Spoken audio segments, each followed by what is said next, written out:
Shalom, saudara sekalian. Selamat hari Minggu untuk kita semua. Puji Tuhan, Tuhan masih memberikan kita kesehatan, nafas kehidupan untuk bisa mengkuduskan harinya. Walaupun kita belum bisa bersekutu di gereja bersama rekan-rekan seiman kita. Kita terus berdoa buat seluruh bangsa di negara ini yang sedang menghadapi virus. Semakin tidak menentu kapan ini akan berakhir, tapi kita tetap berpengharapan. Kita tetap memuji Tuhan, bukan berarti kita tidak bisa beribadah. Kita terus memuji Tuhan, bernyanyi untuk Tuhan di ibadah rumah kita bersama keluarga dan mempersiapkan diri untuk mendengarkan firman Tuhan. Mari siapkan catatan, persiapkan hati dan pikiran dengan serius. Kita akan mendengarkan firman Tuhan. Hari ini adalah seri ketiga Paskah dan menjadi seri terakhir dalam pembelajaran GKTI Raja Daud. Karena minggu depan sudah memasuki awal bulan yang baru, tentunya dengan seri yang baru, jadi hari ini adalah seri ketiga tentang Paskah. Saya ingin memberikan tema kebangkitan yang meneguhkan. Jika minggu lalu kita juga belajar dari Petrus yang ditreatment oleh Yesus setelah Yesus bangkit, hari ini kita belajar juga dari murid Yesus yang seakan-akan tidak percaya Yesus bangkit. Dan akhirnya hidupnya tanpa arah, gundah gulana, dan mengalami kesedihan. Mari buka Alkitab kita dari Injil Lukas pasal 24. Injil Lukas pasal 24 yang akan kita gali ayat 25 sampai 32 tanpa melepaskan konteksnya dari ayat 13 sampai 34. Injil Lukas pasal 24 ayat 25 sampai 32 yang akan menjadi poin yang kita catat dari tema kebangkitan yang meneguhkan. Persiapkan catatan kita akan gali ayat per ayat, konteksnya, latar belakangnya, kalimat demi kalimat, dan kata per kata. Mari kita belajar firman Tuhan dengan benar. Saya bacakan yang pertama ayat 25 untuk teman-teman saudara sekalian di rumah. Lalu ia berkata kepada mereka, "Hai kamu orang bodoh, betapa lambannya hatimu, sehingga kamu tidak percaya segala sesuatu yang telah dikatakan para nabi." Kalimat awal di ayat 25 ini sangat-sangat begitu kejam, begitu menusuk, begitu ekstrim, begitu kasar. Mari kita perhatikan kembali. Lalu ia berkata, ini Yesus yang ngomong, kepada mereka, "Hai kamu orang-orang bodoh." Siapa mereka? Disitulah kita pentingnya belajar konteksnya dan latar belakangnya. Itu ada di ayat 13 sampai 24. Ini judul perikopnya, Yesus menampakkan diri di jalan Emmaus. Ini kisah yang sangat terkenal. Saya yakin dan percaya teman-teman saudara sekalian, Bapak Ibu saudara sudah pernah mendengar khotbah ini, khususnya di Paskah. Pendeta berkhotbah tentang Yesus menampakkan diri di jalan ke Emmaus. Kenapa? Cerita ini bermula dari dua murid Yesus. Yang satu namanya nanti dicatat Kleopas, yang menempuh perjalanan ke Emmaus. Dicatat dari Yerusalem menuju Emmaus itu 7 mil. Atau itu sekitar 1,5 sampai 2 jam perjalanan dengan kaki, karena mereka berjalan kaki.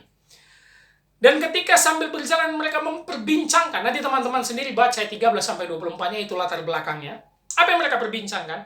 Yang mereka perbincangkan adalah konteks sebelumnya, perikop sebelumnya, yaitu kebangkitan Yesus, yang dimana para perempuan, murid-murid perempuan, ketika datang ke kubur Yesus, mayatnya sudah tidak ada lagi. Itu mengejutkan mereka, lalu mereka kembali berlari menuju Simon Petrus. Dan Petrus pun mengecek ke TKP. Dan memang mayat Yesus tidak ditemukan. Sehingga berita ini tersebar begitu cepat ke seantero Yerusalem bahwa mayat Yesus hilang. Itu yang mereka perbincangkan. Sambil mereka berbincang, ayat 15-nya, Yesus mendekati mereka. Yesus yang inisiatif datang bergabung sambil berjalan menuju Emmaus. Lalu Yesus dengan nada sinis atau mungkin ingin menyindir atau pura-pura nggak tahu, polos, lugu, bertanya, "Apa yang kalian perbincangkan?" Apa yang kalian perbincangkan? Sepertinya seru. Saya kira percaya, ayat 18, Kleopas salah satunya menjawab dengan nada yang emosi, kesel.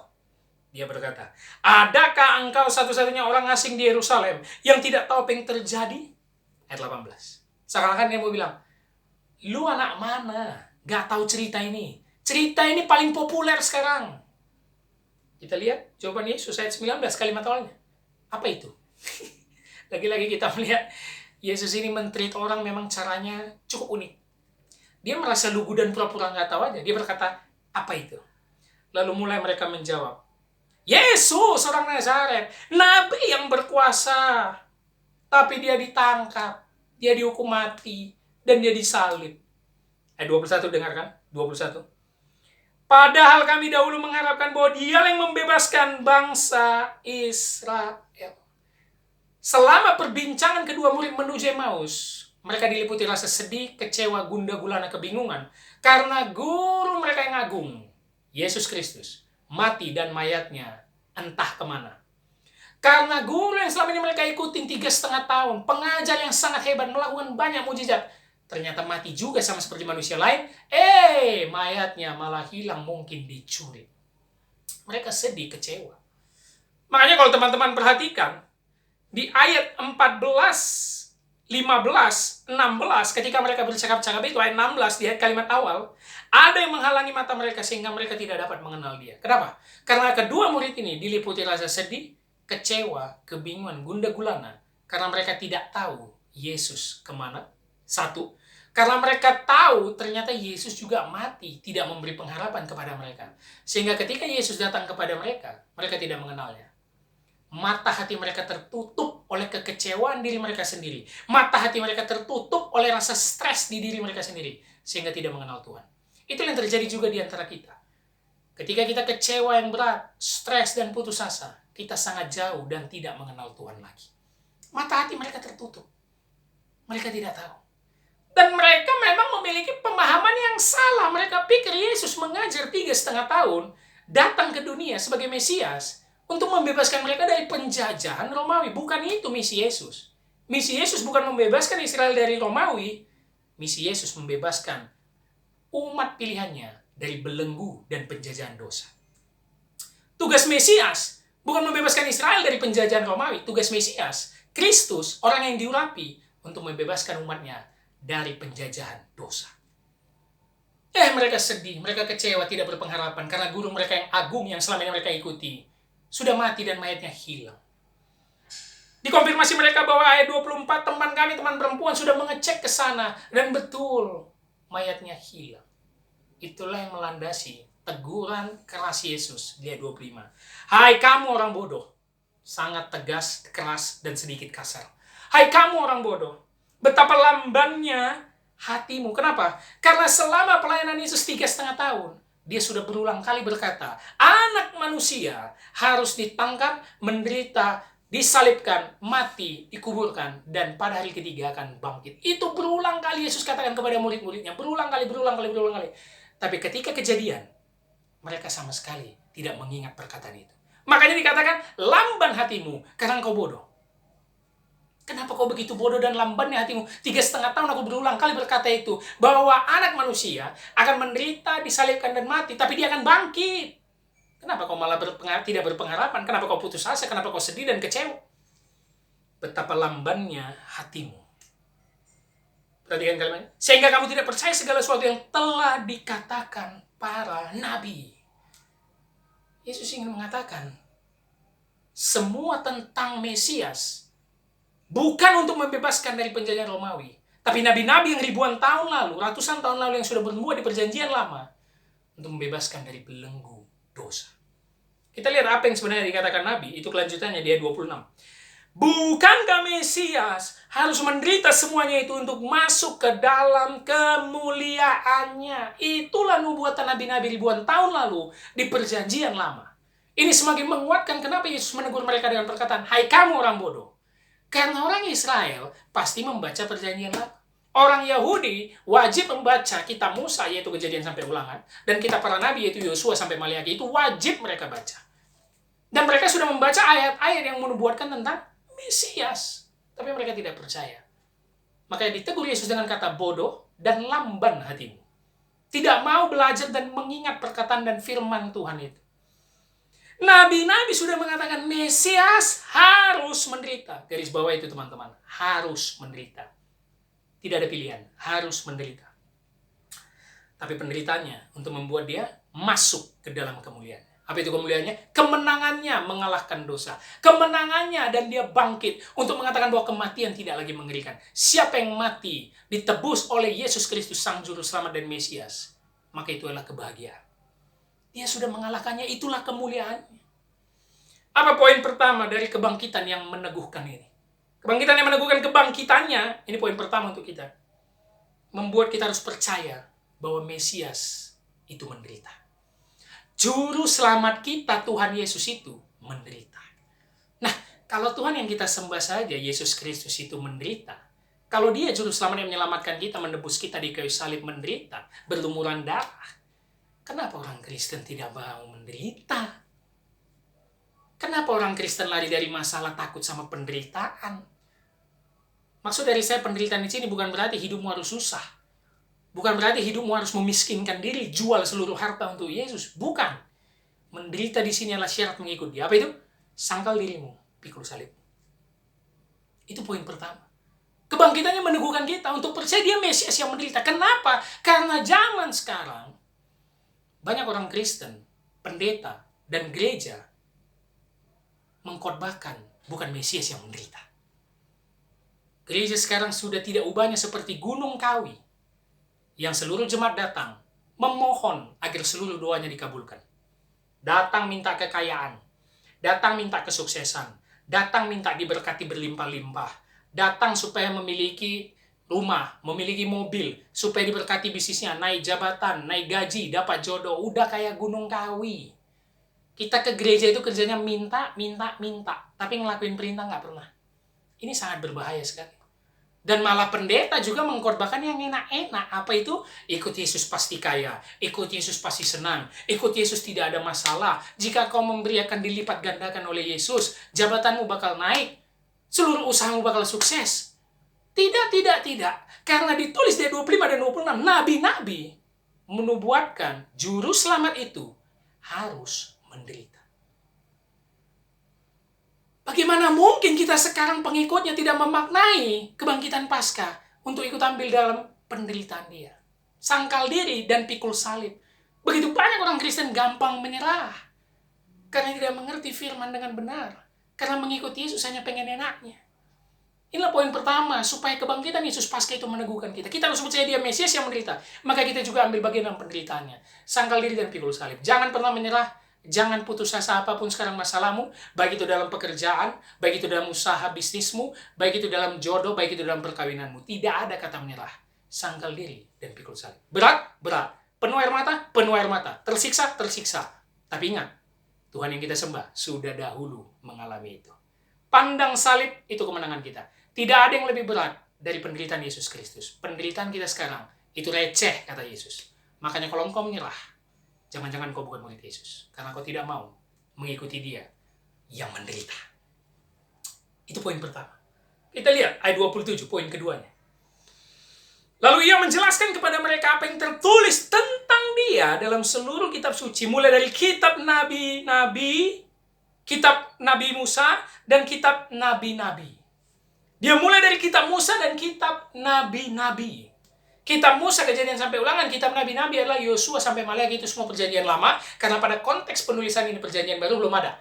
Matius sampai Wahyu itu belum ada. Yang sudah ada menjadi pedoman orang Yahudi dan Israel ada perjanjian lama. Selama perjalanan yang kita tahu tadi latar belakangnya, perjalanan ke Emmaus itu sekitar 1,5 jam sampai 2 jam. Dia mengikuti berjalan kaki, Yesus mengikuti, dan dia menjelaskan Mesias harus menderita dari perkataan nabi-nabi di perjanjian lama. Dia menjelaskan secara terperinci. Apa yang dijelaskannya? Ini sangat menarik. Yesus sedang menjelaskan Yesus. Ya, itulah dia. Yesus sedang menjelaskan dirinya sendiri. Bahwa semua tentang dirinya, kehidupannya, kematiannya, kebangkitannya, sudah dinubuatkan oleh nabi-nabi di perjanjian lama. Dia menjelaskan secara terperinci kepada dua murid ini sambil menuju Emmaus. Bahwa Mesias harus menderita. Dia menjelaskan seluruh isi kitab suci.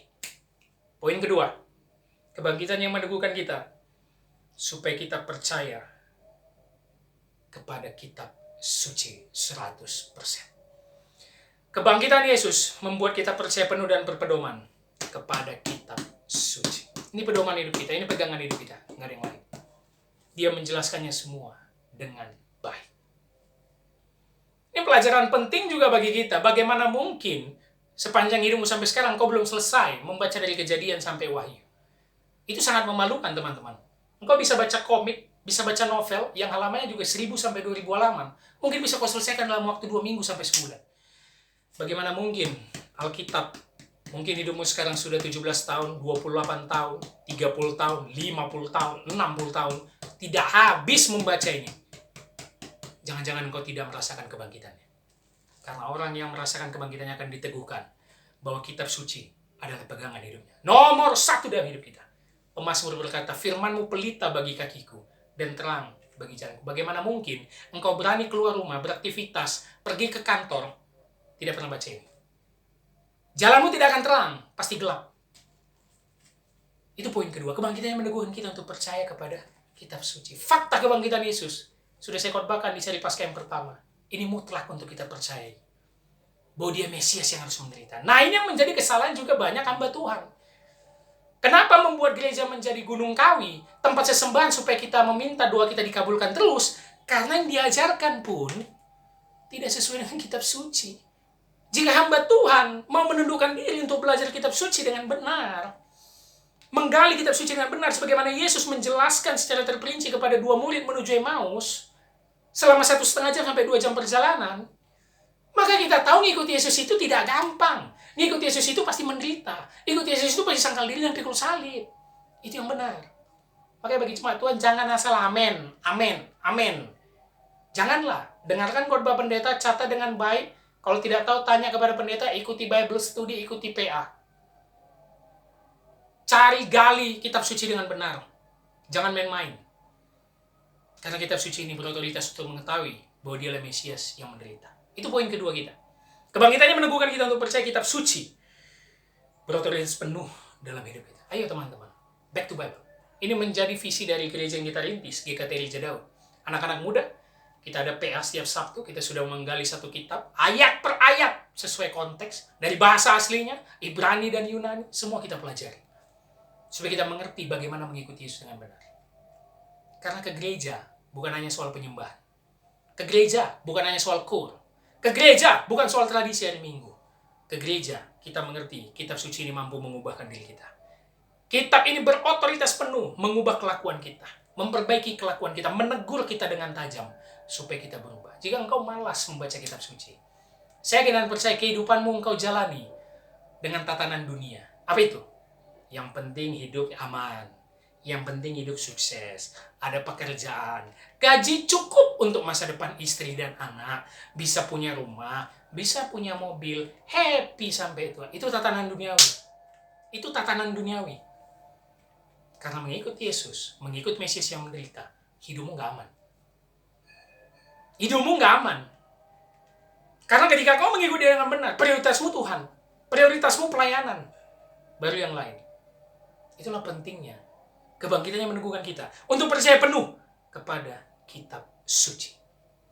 Dijelaskan Yesus secara terperinci 1,5 jam sampai 2 jam perjalanan kepada murid-murid. Dan hasilnya, ketika mereka sudah sampai ke tujuan, itu mulai 28, Yesus pura-pura mau pergi. Dan ayat 29, kedua murid berkata, tinggallah bersama kami, hari menjelang malam. Masuklah. Lalu Yesus masuk dan tinggal. Perhatikan, dalam konteks budaya Yahudi, diajak tinggal ke rumah seseorang, ke tempat tinggal seseorang, bukan hanya untuk numpang tidur, bukan hanya untuk numpang makan atau minum, bukan. Konteksnya, karena di sini dia adalah pengajar dan sudah menjelaskan secara terperinci tentang kitab suci, dia 26 tadi, maka konteks 2 murid ini mengajak Yesus tinggal untuk lebih menjelaskan tentang isi kitab suci dari perkataan nabi-nabi. Karena ternyata penjelasan Yesus selama perjalanan menuju Emmaus 1,5 jam sampai 2 jam nggak cukup. Nggak cukup. Itu artinya mereka harus mengajak Yesus tinggal lagi, dan siapapun yang biasa diajak tinggal harus belajar firman Tuhan. Itu konteks budaya Yahudi. Jadi tinggal bukan untuk diajak makan pada zaman itu. Bukan diajak untuk bisa tidur, bukan. Untuk belajar firman Tuhan. Dan mereka masih penasaran. Mereka semangat ketika Yesus menjelaskan di jalan. Dan akhirnya Yesus pun tinggal bersama mereka. Ayat 30. Ia duduk makan, mungkin setelah selesai mengajar, mengambil roti, mengucap berkat, dan memecah-mecahkannya, memberikannya kepada mereka. Ayat 31 menarik, garis bawahi, terbukalah mata mereka, dan mereka pun mengenal dia. Setelah diajarkan nubuatan nabi-nabi, dari seluruh kitab Musa dan kitab nabi-nabi perjanjian lama tentang Mesias yang harus menderita. Mereka belum puas, mereka tertarik, mereka semangat mengajak Yesus tinggal. Lalu setelah itu Yesus menjelaskan lagi berbagai hal. Lalu mereka makan, Yesus memecah roti dan mengucap berkat. Mata mereka terbuka dan mengenal Dia. Tapi kalimat terakhirnya ayat 31, Ia lenyap di tengah-tengah mereka. Ingat, Yesus bangkit memakai tubuh kemuliaannya. Karena di perikop lain ketika Dia berjumpa dengan murid-murid, Dia juga bisa menembus tembok. Dia hilang di tengah-tengah mereka. Apa yang terjadi? Kenapa mata mereka akhirnya terbuka dan mengenal Yesus? Karena hati mereka sudah terbuka untuk mengenal firman Tuhan. Kekecewaan, gundah gulana, kesedihan, dan kebingungan mereka karena mayat Yesus hilang dan tanpa pengharapan. Akhirnya mereka sadar bahwa Mesias yang harus menderita itu datang untuk menebus dosa dan kebangkitannya untuk mengalahkan maut. Setelah engkau mengenal kitab suci, setelah engkau menggalinya dengan benar dan mengenal Yesus adalah Mesias dan Juru Selamat yang harus menderita, maka engkau mengenal Tuhan yang benar. Mata hatimu akhirnya terbuka dan engkau mengenal Dia. Sangat luar biasa, teman-teman. Akhirnya mata kedua murid yang terbuka dan mengenal Dia, tapi Yesus menghilang dalam tubuh kemuliaan. Lalu kita lihat untuk menjadi poin ketiga, ayat 32-nya. Kata mereka seorang kepada yang lain, bukankah hati kita berkobar-kobar ketika Ia berbicara dengan kita di tengah jalan dan ketika Ia menerangkan kitab suci kepada kita? Hati kita berkobar-kobar, bernyala-nyala, semangat, bergembira. Itu arti berkobar-kobar. Ada perasaan yang menggebu-gebu. Ketika apa? Ia berbicara dengan kita di tengah jalan. Itulah ayat 25 dan sampai 27. Selama 1,5 jam sampai 2 jam perjalanan menuju Emmaus, Yesus menjelaskan semua perjanjian lama. Yesus menjelaskan Yesus. Yesus menjelaskan tentang dirinya. Nubuat dan nabi-nabi dijelaskannya dengan tepat bahwa Mesias harus menderita. Kita lihat. Dan. Berarti ada peristiwa kedua. Ketika Ia menerangkan kitab suci kepada kita. Di mana itu? Bukan lagi di jalan. Di rumah. Ketika kedua murid mengajak Yesus tinggal. Suatu pengalaman yang luar biasa dialami kedua murid menuju Emmaus. Mereka akhirnya mendapat pengetahuan lengkap dan benar bahwa Mesias harus menderita untuk mendapat kemuliaan. Yesus menjelaskan secara terperinci di jalan maupun di rumah. Apa poin ketiga kebangkitan yang meneguhkan dari ayat 32 ini? Bahwa kebangkitannya membuat kita berkobar-kobar dan melayani Dia. Kebangkitannya membuat hati kita berkobar-kobar. Saya mau ingatkan, siapa di antara kita yang ke gereja ketika mulai masuk khotbah malah ngantuk, malah main handphone, main game di handphone, malah melakukan aktivitas lain, tidak serius mendengar khotbah?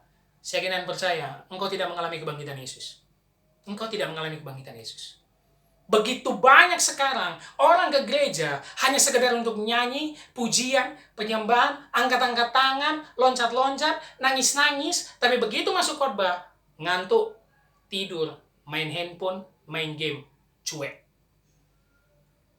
Padahal kedua murid mengatakan apa? Hatimu berkobar-kobar. Saya mau menantang teman-teman sekalian yang menyaksikan video ini. Apakah ketika engkau menggali firman? Apakah ketika engkau mendengar khotbah pendeta? Apakah ketika engkau membaca kitab suci? Hatimu berkobar-kobar? Kalau belum, jangan-jangan engkau tidak merasakan kebangkitan Yesus. Kalau belum, jangan-jangan engkau tidak mengenal Dia. Kalau belum, jangan-jangan hatimu masih diliputi rasa sedih, kekecewaan, gundah gulana, kebingungan. Engkau tidak percaya Yesus bangkit. Engkau tidak percaya Yesus punya kuasa mengubah hidup. Ini perenungan yang sangat penting untuk kita. Dengarkan baik-baik. Kita datang ke gereja bukan hanya sekedar tradisi hari Minggu. Kita datang ke gereja bukan hanya kewajiban kita sebagai orang Kristen. Kita datang ke gereja bukan kita senang karena lagu-lagu musik penyembahannya bisa buat hati kita gembira, loncat-loncat, nangis-nangis, angkat tangan. Bukan. Inti penyembahan kita datang ke gereja ketika firman Tuhan diberitakan. Ketika engkau tidak berkobar-kobar, ketika engkau tidak excited mendengar firman, ketika engkau tidak mencatat dan tidak ingin menggali kalimat per kalimat, kata per kata mana yang penting, sungguhnya engkau tidak merasakan kebangkitan Yesus. Karena kedua murid ini, hatinya berkobar-kobar. Kedua murid ini mengalami paradigma yang luar biasa, perubahan yang luar biasa untuk mengenal kitab suci mereka, perjanjian lama, dari Kejadian sampai Maleakhi. Akhirnya mereka kenali dengan utuh dan penuh Mesias harus menderita untuk masuk ke dalam kemuliaan. Itu poin ketiga. Kebangkitannya meneguhkan kita untuk melayani dengan hati yang berkobar-kobar. Betapa banyaknya sekarang pelayan Tuhan berani naik mimbar Tuhan, tapi belum pernah habis baca ini. Bagaimana mungkin kau bisa berkobar-kobar melayani Tuhan di situ? Kitab suci ini nggak pernah kau pelajari. Saya ingin yang percaya itu hanya manipulasi emosi. Firman Tuhan itu menjadi puncak penyembahan kita. Firman Tuhan diberitakan. Kita harus penuh dengan kesiapan. Hati dan pikiran. Mempersiapkan diri. Menerima firman Tuhan. Membuat hati berkobar-kobar. Sudahkah engkau berkobar-kobar? Tanyakan itu kepada diri. Dengarkan baik-baik. Jika engkau tidak berkobar-kobar. Jika engkau tidak excited mendengar firman Tuhan. Malah lebih excited kepada gamesnya. Kepada acara gereja. Lebih excited karena musik penyembahannya, bandnya keren, core-nya mantap, firman Tuhan ngantuk, firman Tuhan tidur, begitu khotbah main handphone, begitu khotbah keluar. Waduh, bahaya sekali, bahaya sekali. Sungguhnya engkau tidak merayakan Paskah, sungguhnya engkau tidak merayakan kebangkitan Yesus. Engkau belum mengenal Dia. Mari, rasakan dalam hati kita. Sudah kita berkobar-kobar ketika membaca firman? Atau kita ngantuk? Beberapa anak muda berkata kepada saya, Pak Pendeta, malas sekali baca firman. Baru baca 5 menit, ngantuk Pak Pendeta. Jadi Alkitab sekarang, ketahuilah teman-teman Bapak Ibu Saudara, ini menjadi obat ampuh untuk tidur nih sekarang. Baca berapa ayat, ngantuk, tidur langsung. Gimana Pak Pendeta? Membosankan, bahasanya berat, sulit. Sejarah, seperti dongeng. Saya mau katakan, tidak ada yang salah dengan kitab suci. Yang salah dirimu. Karena engkau tidak mempersiapkan hati dan pikiran untuk membaca firman. Karena engkau tidak mempersiapkan mendengar firman Tuhan atau khotbah dengan benar. Ayo, jangan salahkan keadaan, jangan salahkan kitab sucinya. Ini nggak mungkin salah. Ketika pacarmu mengirimkan surat cinta, mengirimkan kata-kata cinta di handphone, di SMS atau surat, engkau excited bukan? Engkau senang, engkau melayang. Tapi bagaimana mungkin juru selamat yang katanya menebus engkau, yang mati untuk engkau, yang bangkit memberikan kemenangan untuk engkau, ini surat cintanya, sudah ditulisnya kepadamu, engkau ngantuk, malas, dan tidak pernah membacanya. Bagaimana mungkin tulisan pacar kita, tulisan suami atau istri kita, lebih berbobot membuat engkau senang, lebih berbobot membuat engkau gembira, lebih berbobot membuat engkau senyum-senyum sendiri, daripada perkataan Tuhan yang kau sembah, yang memberikan hidupnya, nyawanya, untuk menebusmu. Hanya satu jawabannya. Kalau engkau tidak excited, engkau tidak merayakan Paskah. Kalau engkau tidak excited, engkau tidak mengenal Dia. Tidak kebetulan firman ini disampaikan. Jika engkau merasa tertegur, ayo back to Bible. Ayo kembali ke kitab suci. Karena itu sangat penting. Jangan lagi main-main. Itu poin ketiga. Kebangkitannya meneguhkan kita untuk berkobar-kobar melayani Dia. Baca dulu kitab suci, pahami dulu, baca dulu habis Kejadian sampai Wahyu, baru melayani Tuhan. Ada tahap-tahapnya. Kalau engkau langsung melayani di mimbar sebagai penyanyi, pemusik, itu hanya manipulasi emosi. Nih, memiliki hubungan pribadi dulu dengan Tuhan. Hatimu berkobar-kobar seperti 2 murid. Ketika Yesus menghilang, hati mereka mendengar-dengar. Hati mereka berkobar-kobar karena mendengar firman Tuhan. Itulah yang paling penting.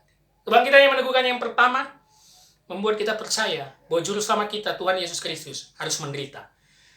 Dampaknya, kita sebagai muridnya, sebagai Kristen, harus ikut ambil bagian dalam penderitaannya. Jangan ada putus asa, jangan menyerah, jangan mengeluh. Terutama di situasi kita di zaman sekarang yang tidak menentu, di tengah wabah virus corona ini. Kita terus doakan bangsa dan negara kita, dan seluruh dunia. Kita terus berpegang kepada Tuhan dan berharapan kepada Dia. Yang kedua, kebangkitannya membuat kita percaya penuh pada otoritas kitab suci. Yuk back to Bible. Yuk jangan asal-asal comot-comot ayat. Berani mengeluarkan ayat lepas dari konteksnya. Pendeta juga hamba Tuhan harus berani belajar firman Tuhan dengan benar. Yang ketiga, kebangkitannya meneguhkan kita untuk berkobar-kobar melayani Dia. Kiranya firman ini disampaikan untuk kita paham betul makna Paskah yang sungguhnya. Inilah seri ketiga yang terakhir. Pesan saya, terutama kepada jemaat teman-teman GKT Raja Daud, anak-anak mudanya semakin berkobar-kobar melayani Tuhan. Semakin back to Bible. Itu gunanya kita ada PA, Bible Study.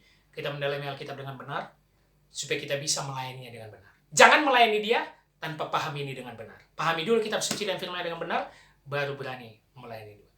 Kebangkitannya membuat kita teguh dan percaya bahwa Dialah Mesias yang menderita tapi memberi kemenangan untuk kita. Kebangkitannya memberikan kita pengharapan bahwa kelak kita pun mengalami kebangkitan untuk bertemu Dia dalam kekekalan surga. Doa saya menyertai semua saudara dan keluarga dimanapun berada. Tuhan Yesus memberkati selalu. Amin.